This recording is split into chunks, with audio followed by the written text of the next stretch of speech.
Salam hörmətli izləyicilər. Biləcəri Aksaray Şadlıq Sarayına yaxın bir məsafədə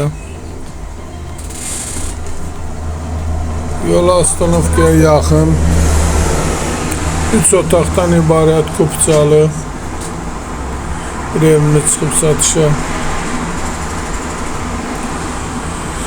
Evin kupçası var, həyətyanı sahəsinə maşın girir.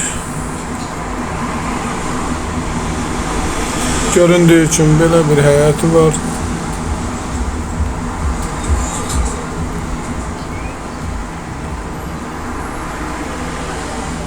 Belə bir həyətyanı sahəsi var. Ev şəxsi bir tikilidir. Həyətyanı sahəsi. Buradan daxil olaq. Belə koridorla mətbəxi, sanitar qovşağı,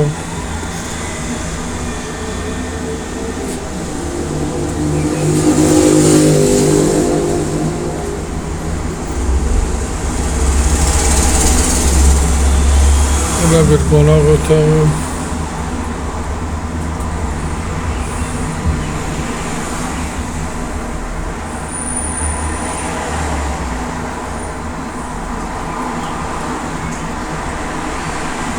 Bu evin yataq otağıdır.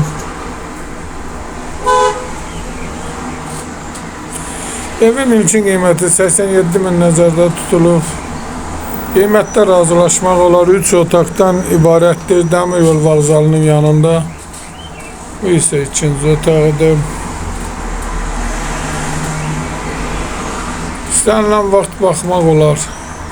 Çıraq Amlaç kanalına abunə olun ki, hər hansı bir videolar yüklənəndə sizlərə çatsın. Alana da satana da Allah xeyir versin. Eğer sizlərin də hər hansı bir satışda əmlakınız varsa bizə müraciət edin. Qısa bir zamanda satışına köməklik göstərək. Sağ olun, Allah xeyir versin.